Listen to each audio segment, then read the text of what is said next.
Hello, everyone, and welcome to another installment of our CapeSpace Connection series. I'm your host, Haley Cote. I'm the community manager of CapeSpace Mashpee, and today I am so pleased to have with me Izzi and Jamie from the Cape Cod Media Center.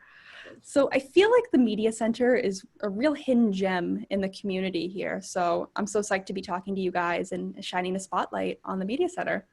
So first off, hi guys, how are you? Hello. Hi, thanks for having us. Yes, absolutely. So Jamie, this is our first time meeting, if you will. So it's nice to virtually meet you. Izzi and I have actually worked together pre-COVID on a Mhm. awesome tour video she filmed and edited for us at our Mashpee location. So I know firsthand what great work you guys do. Thank you. Oh, Okay, so let's dive right in if you guys are ready. sure.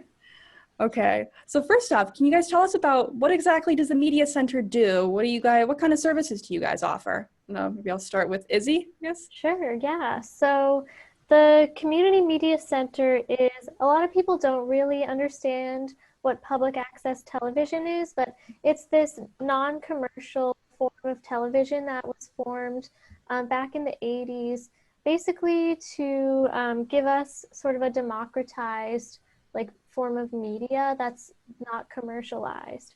So people from the community would come in and make their own TV shows, and then it would air on a local channel.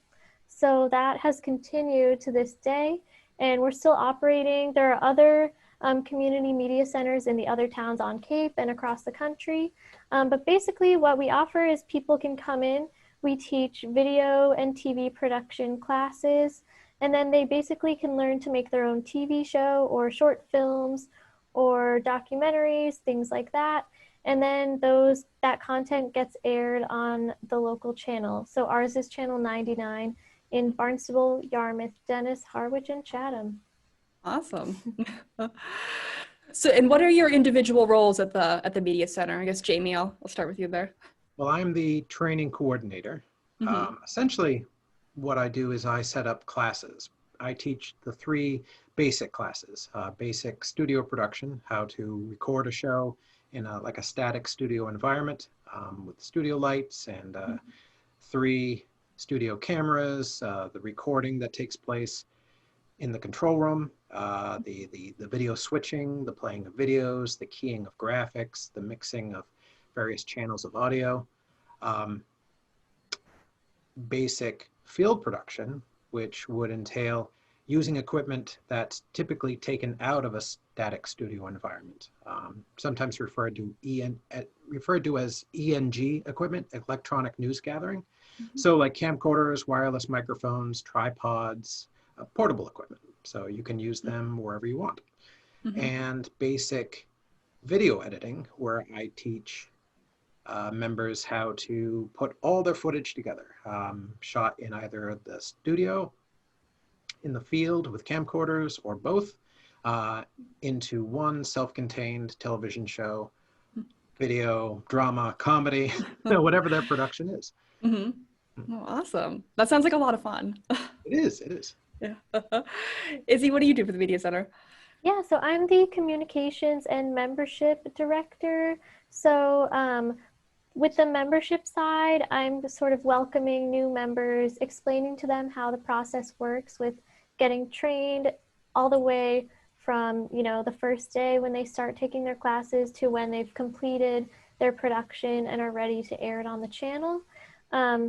And then I do our communication, so like social media, and internal, external communications type of things. So it's pretty fun for me because I get to do a lot, like a variety of types of work, like from graphic design, but then I'm also working with the members in person, which is really fun. Although not in person so much right now, but Right. maybe Well, someday again. right. Hopefully, yes. Well, that then leads me into my next question, which is how has the whole COVID-19 pandemic affected the center and what you guys are doing and your specific roles too? Mm-hmm. Yeah, so right when the pandemic started, we shut down because nobody really knew what was going on, how much this disease was spreading. So we closed for a few weeks while we tried to figure out how we were gonna proceed. So then when the state started opening back up, we sort of had a plan of how we were going to start the reopening process. So during the time that we were closed, we moved everything to virtual. So we had a story slam that was coming up at Cape Cod Beer, which is this storytelling competition that we would hold there sometimes. Mhm. And typically people would buy a ticket to go there, but since we weren't doing that, we partnered with a couple local organizations, a food pantry, to donate funds to those organizations that were in need because of the coronavirus. Oh, awesome. So we did like a successful online virtual story slam that was pretty fun.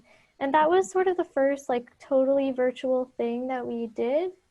And then as we started slowly opening back up, we've let members come in and start to check out video equipment. It's pretty strict. With cleaning the equipment in between members checking it out. And we're not doing a lot of in-studio productions just because it can be harder to get the social distancing inside. Mhm. Jamie, do you want to add anything? Sure. Well, we haven't really stopped doing our duties, but rather kind of changed how we do them, and at the building itself, reduced the contact between staff members and members, um, and also members and members. So we are, as Izzy said, we are offering the studio space to less producers. We're only having one studio production per day to keep the germ pool a little shallow. And of course, everything is wiped down after the shoot is done. The staff members are taking a slightly more active role in that by hanging back in the control room and doing the switching and the audio mixing, so that members can make simple productions inside the studio area. But yeah, that's in a nutshell. Yeah. And Yes, sorry. with some of my classes that I've been teaching, instead of like a large class of like say 5 to 10 people, it's rather limited to small groups and individuals. And of course, we're still trying to like stay 6 feet apart and everyone's wearing masks. Um, but yeah, it's basically it's the same operations that we've been doing, but in a slightly more limited way. Right. Mm-hmm. But also encouraging producers to make their own productions via Zoom, and we're welcoming the footage from these members that are recording from home, so that the staff members can do the editing. Just like slap on an opening and closing, as you will no doubt do for this particular production. Some theme music, some graphics, to make it more of a professional production. Mm-hmm. Oh, that's awesome. Yeah. Yeah, I mean, since we started opening back up, I've gotten a ton of emails from people wanting to submit videos that they've made at home, which I think is sort of different than how we were operating before, where people would either be making their productions at the media center, or people just we're getting new people submitting productions that have never really done their own video production before. But I think with like Zoom and video chatting becoming so prevalent, people are really getting comfortable making their own videos at home and sending them to us. And then we have a lot more content for Channel 99, and people can see themselves and their friends and their neighbors on the channel, which I think is pretty cool. Yeah, how wonderful. Yeah. Let's see, guys. So how do you see the Media Center continuing to evolve going forward and everything you guys do? Kind of what's on the horizon? Jamie, do you want to start? Or I would say the Zoom interviews and the more online-based training that we currently do. That's a step up for us, because public access television needs to maintain its relevance, in the year 2020 and beyond. Traditionally, we are known for having a cable channel, and we are channel 99. for 5 towns, but we need to increase our online presence.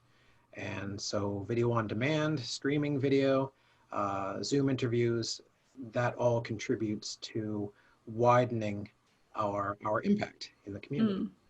And also not just like our impact, but rather the producers that create shows, they want to reach out to other homes, a wider audience than what would be typically associated with YouTube. And we don't have ads. That's a plus. Like YouTube does. You know, you could just watch a public access television show that's produced with our equipment and not have to suffer through like, you know, 2 30-second ads like they're doing now in YouTube. Right. Yeah, I've been getting so many YouTube ads, and that just really made me think about our relevance because, yeah, we've always been known for the cable channel, but we have video on demand on our website as well, and there's not a single ad. So our producers are totally welcome to put their content on YouTube as well, but with the video on demand, it's like completely non-commercial, which I think is tough these days. Pretty much any like website or app that you use are going to have ads. So it's kind of nice to get away from that sometimes. Definitely, yeah. And then that also kind of leads me into my next question too. So just thinking about your role in the community and how do you see that role in the community, especially now in light of everything that's happened and you were touching on more and more people are wanting to create. I guess what's your ultimate goal with everything that you guys do there at the center? Well, our mission statement has always been building community through media. And I think that that is still super relevant and just getting more important because I think a lot of people are making their own media. People who've never done this before are wanting to like be their own video producer and just share their point of view in like a video or a podcast format, which we also offer at the Media Center. So I think the fact that we have sort of this years of expertise at the Media Center in teaching people how to make videos, how to shoot them, how to edit them, how to be a producer, I think we really can help people who are just starting out trying to be video producers to help them just learn the ropes. It's a great time in history, for better or for worse, to be good with video, because you want to shoot something that has professional sounding video and audio, and will help you to do that even from home. Certainly, like I said, you can take out our camcorders and whatnot, but in order to further reduce the spread of the virus, I teach a specific tutorial in how to record Zoom interviews in a professional way and have that format extend into cable television as well. Oh, that's awesome. I should consult you for some advice on that too. See if I can up my game here a little. Let's see. So you mentioned, Jamie, wanting to expand your online presence. So if people want to check you out online, where can they go? capemedia.org. Awesome. There's a bunch of drop-down menus, and you just select what you want to learn about the Media Center. There's specifically one for membership where you can pay for a membership there. I believe it's still $30 for an individual, but there's other options for businesses, nonprofit organizations, and families. So you pick whatever's relevant, and all of the basic classes are free to paid members. Awesome. And that's just $30 a year, right? Yes. Yeah, that's quite a deal. Such a good deal. Well, and we're also on social media, Facebook, Instagram, Twitter. I think Facebook is probably the best way to reach us on social media. There's quite a community, and we have a Facebook group for the members as well to communicate with each other. So nice. It's a good place we to have look. a news division, Cape Media News, that's always accepting suggestions for local stories happening within the 5 towns: Barnstable, Yarmouth, Dennis, Chatham, and Harwich. So that's another outlet that producers or people can use. You don't even have to be a member at the Media Center to suggest a news story for Cape Media News. Oh, that's awesome. Oh, also the bulletin board. Oh, yeah. Yeah, we have a community bulletin board that runs on the channel. Basically, it's just in between longer programs. We have, you can just share information about an upcoming event, or just something going on in the community. So you can submit that on our website. You can submit either like an image or just text, and we will turn it into an image that will show on the channel in between TV shows. So That's awesome. Yeah. Yeah, you guys certainly have a lot to offer to the community for sure. And where are you guys located, by the way? Where is the center? we're in Dennisport, off exit 9. It's 17 Shad Hole Road. Okay, Right awesome. behind the subway. Well, awesome, guys. Is there anything else you'd like to add or let people know about? Come on down, or call ahead of time if you want to come on down. Yes. For the pandemic, we do need to expect that you'll be coming, but we would love to meet you and talk about how we can help you produce your own content. Awesome, guys. Well, thank you guys so much for being here. This has been wonderful. Thanks for having us. Love CapeSpace. Great place. Yes, thank you, thank you. Okay, well, take care, guys. You Bye. too. Bye.